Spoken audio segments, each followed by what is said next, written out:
Today, we're going to talk about a few topics in space exploration regarding the Ariane 6 project from the European Space Agency. We're going to talk about the SpaceX project related to the Turksat 6A satellite that was launched this week. We'll also have a SpaceX project that had some difficulties. We'll talk about that. There's here a Japanese project called ADRAS-J. Excellent project on collecting debris from, like space debris from space.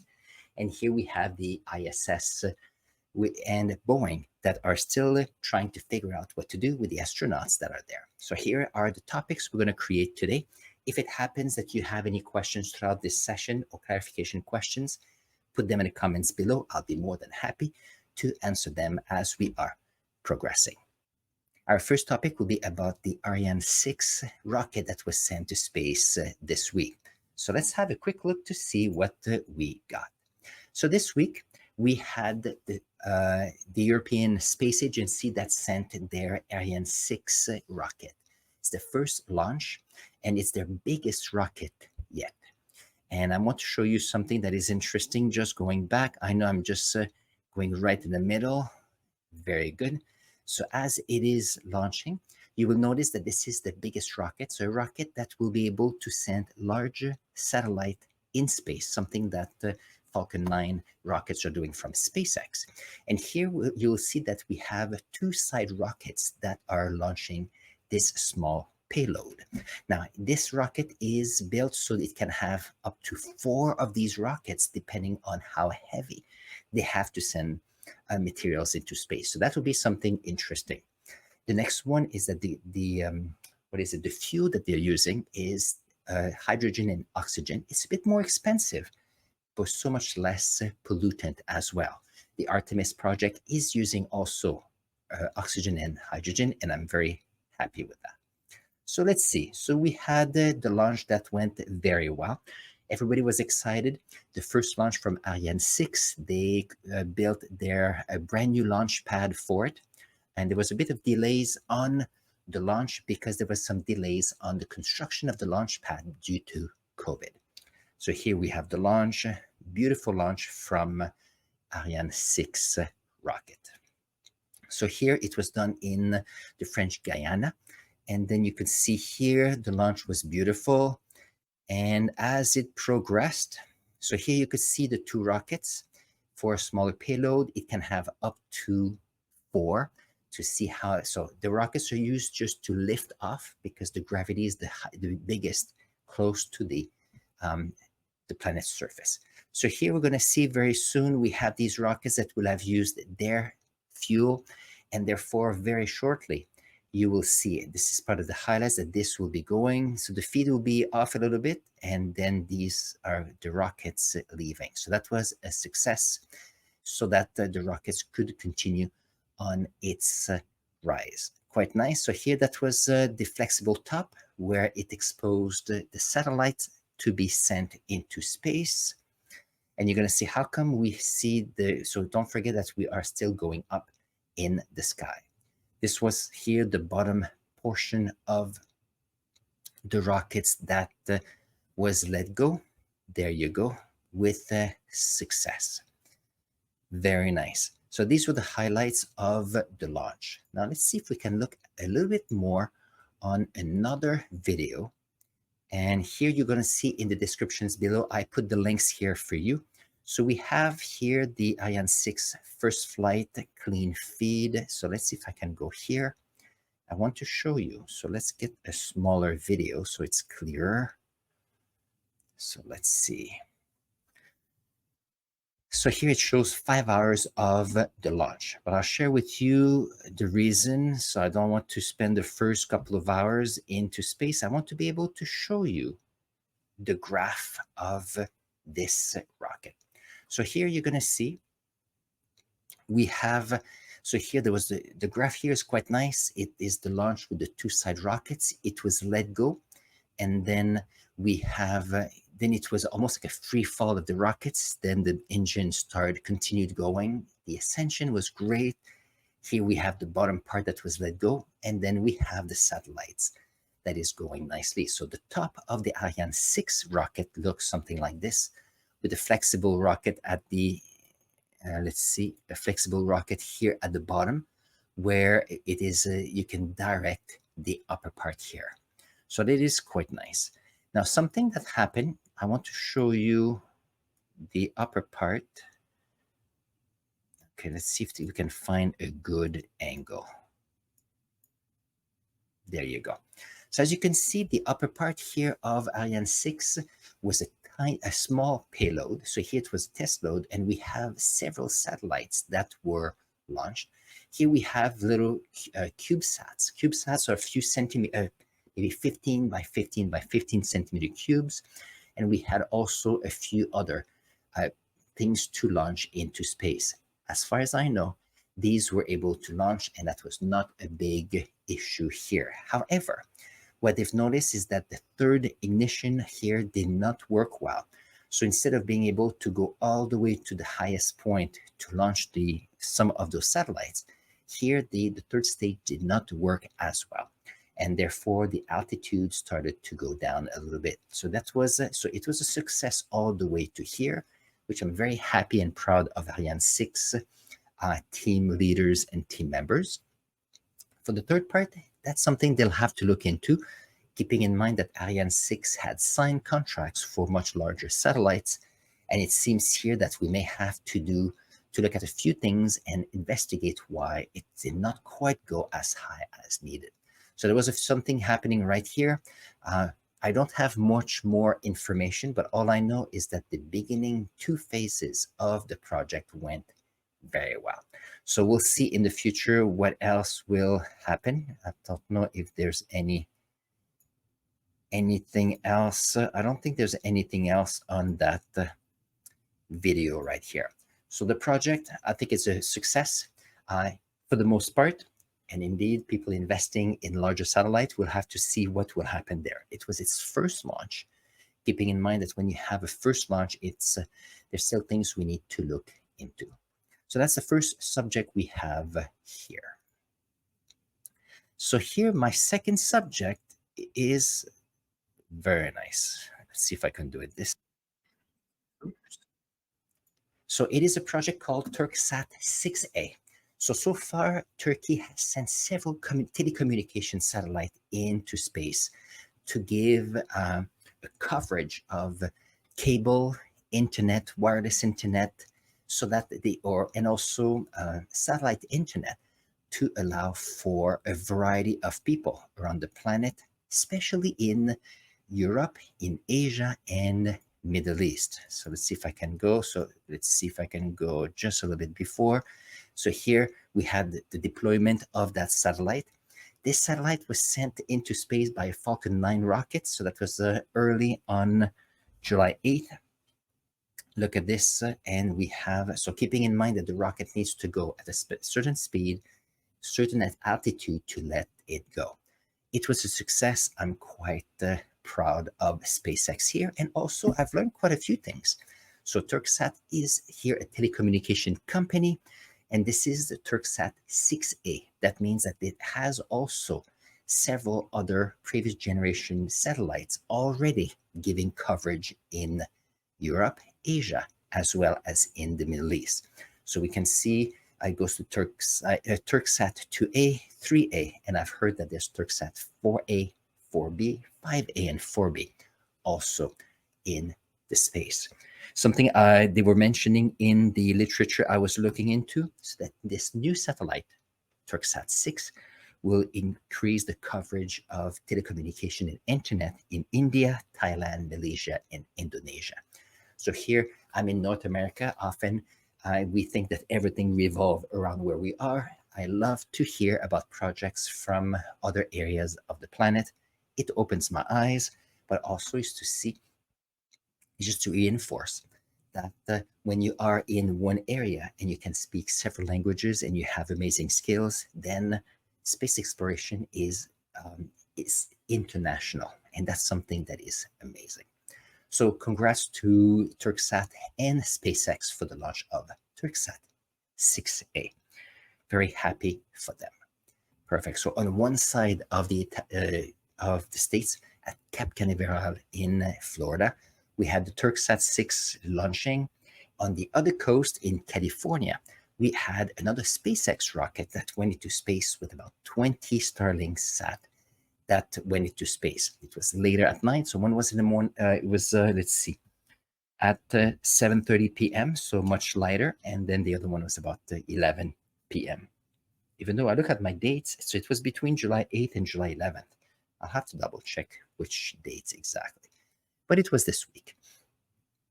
So here the launch went very well. So here I'm going to go a little bit further. So here we are in a situation where we had the launch was a success.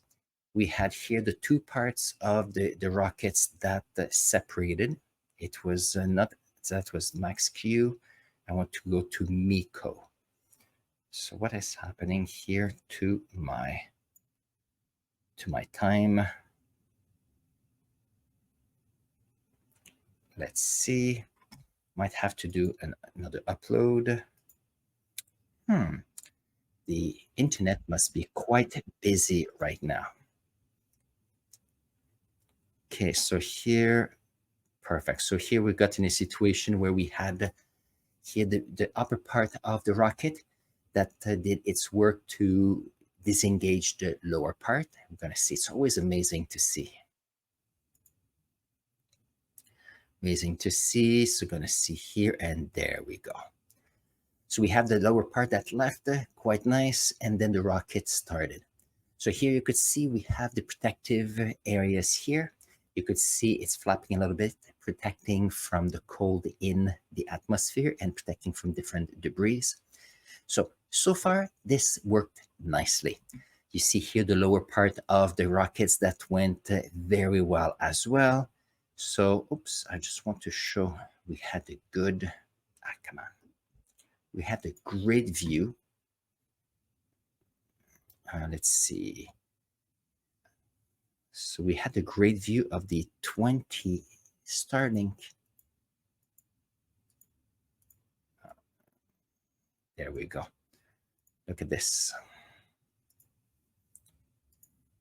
So we have a great view here of the 20 Starlink satellites right here at the upper part of the rocket.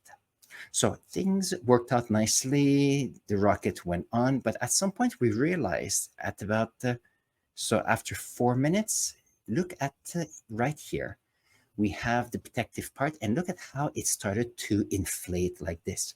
So that was the first sign that something was not quite working as planned.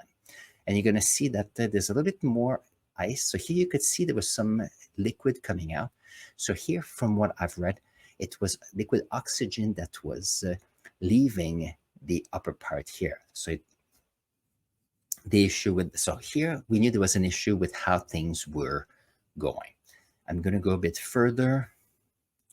So if I go a bit further here, so you could see how much ice is collected on the side here and falling around. So SpaceX had done more than 300 launch without any difficulties. So here we noticed there was some difficulty. So luckily nobody was on board, but you could see how we can see the liquid oxygen leaving. Very nice. So here you could see this is the lower part going back to Earth. I'm going to go a bit further. So here on the side, it was the first burn to get closer. And let's see if we can get back to the video. There we go. And then we have the landing of the lower part. So that was quite nice. From this point, that was the last images we've got from the Falcon 9, which was still in space. So from what we hear, they launched the 20 Starlink satellites. However, let's see if I can make this a bit smaller. There we go. So they launched, I forget the word. So they let go the Starlink satellite into space to get in line to be part of the overall project. But it was at lower temperature because they did not have the power to go out as high as needed. So from what we saw on, so I'm going to stop here. From what we saw here on Twitter, We saw that during the Falcon 9 launch of Starlink, the second stage engine did not complete its second burn. So it started but did not complete it. And as a result, the Starlink satellites were deployed, that's the word, deployed at a lower orbit. Now, the issue with that one here is that because it's lower, it's closer to the Earth, eventually the gravity they might be able to go around the Earth a few times, but eventually they will burn into the atmosphere. It says here that it was able to reach 5 of them. So the Starlink satellites are working, but at this point we could say that I don't know how long they'll be able to work being in lower atmosphere and not at the same altitude as the other Starlink here. So here it was a success because the launch was great. It was not a success because the second burn did not quite work well. So here SpaceX, they will go back to the drawing table, trying to figure out what has happened there. Now, keeping in mind that it has done more than 300 launch without much of an issue. So that means here that they need to see what happened so that they can prevent it from another time. Keep in mind that if you look in history of aerospace, think of the planes. There are hundreds and thousands of planes in the atmosphere at all time. It is a fairly safe mode of transportation. So what happens here is that we are still in the infancy of space exploration, and therefore sometimes things happen. We're going to fix it, and then we will be able to continue. I believe in SpaceX, and they're going to be doing great. So that's the second topic I wanted to address today. Very nice. Here's the other topic I wanted to cover today. This is a topic that I did not think was be possible so quickly. But here I have an Astroscale, a company called Astroscale from Japan, and they have a project called ADRAS-J. And what it does, it goes into space and it goes and studies space debris. So here we have a space debris. So their satellite will be able to be independent in orbit around the planet, will be able to control itself to create a safe distance between that satellite and the debris to be able to study it. Now here, you have to keep in mind that when you have space debris are always something that is interesting because you have debris that are made by other different countries with different technologies, and those countries are the owner of that technology. So you cannot be a company saying, I'm going to go into space and collect space debris from different countries or different space organization. The same way that you cannot have people going through your garbage, the law is that you need in Canada and several places around the world, you need a mandate or you need a judge to grant the permission to go through your garbage. That's something to look into. But here they're not going to go to the space debris. They're just going to study them. So here they're going to be doing some work. They're going to be able to approach a space debris, be able to go in sync with the orbital, let's say orbit. There you go. We can say that. So they're going to match the speed of the space debris. They're going to see how close they can get to it so that both the debris and the satellite are not touching so that they can remain safe. Now, this is quite important because this company is looking into getting contracts eventually to bring back or find a way to clean our whatever space debris are in orbit around our planet. There's quite a bit of those. In the last 25 years, I've been telling my students that if someone could do that, there are billions of dollars to make because it is a bit mess up there. However, because of geopolitics, you cannot go there and clean up. It's the same way you don't want to have other people that you don't know come into your room or your house to clean the whole house without your permission.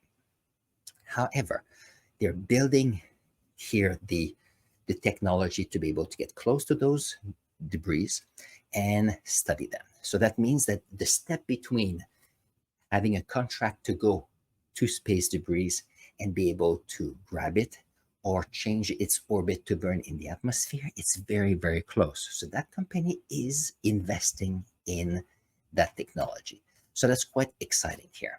Now, I was thinking, why would this be interesting? I think that this technology could also be used if you had, for example, a small metallic asteroid. Imagine if you could have an, a satellite, or you can have a probe that could get close to an object that is much smaller, get in sync with its speed and velocity, but also the distance without destroying the probe.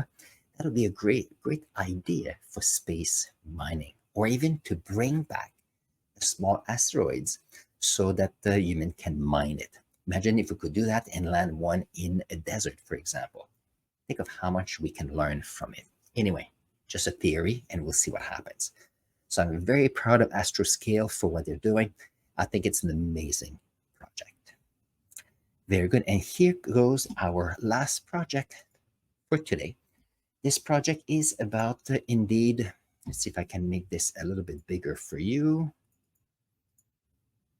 So this week we had the CFT commander rates Starliner handling of manual flying test. So here there was an interview with the Butch Wilmore as well as the pilot Suni Williams, because they launched from Earth with a Boeing rocket towards the International Space Station. The launch went very well. However, when they were able to get to the space station where they got in, everything was well. They noticed there was some difficulties with one of the two rockets, and also there was a helium leak. They looked into that. From what they told us, there was enough helium to cool the capsule to bring back to Earth. So that was not an issue. But then since that time, then those astronauts, since early June, I think it was June 5th, they are on the space station, and they are learning as much as they can from the rockets that send them there. Now, keeping in mind they've been there for more than a month, so that means that they still say that they are collecting data, so that they see how much they can learn from it. However, there's a few things that you have to be mindful.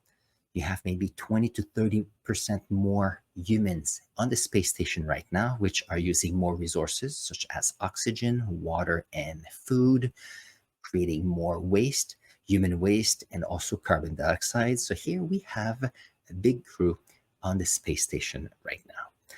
And I'm not sure what will happen. They keep saying that everything works well. However, my prediction for this one is that the Boeing may not be able to bring them back. I think they will have to maybe use SpaceX to send a capsule to the space station. They're going to have to take the capsule from Boeing. They will have to take it out to allow SpaceX to come in and bring those two astronauts back to Earth safely. With respect to the Boeing capsule, my prediction is that it will come back to Earth without any astronauts in it. And then we'll see how coming back will be, because I think there's some difficulties there, and I just want to make sure that those astronauts are safe. I'm not saying that the Boeing technology is not quite up to par for the travel. I just want to make sure that to look at what's best for the astronauts, and this is my prediction. We'll see what happens. It's always nice to make some predictions to see what will happen, but I congratulate Boeing for their technology to send two commercial astronauts to the space station. On this, hopefully you've learned something fun. If it happens as you are watching this video, you have questions or clarification questions, put them in the comments below. Otherwise, I'm going to put here a link to another video related to space exploration. You'll see always more to learn.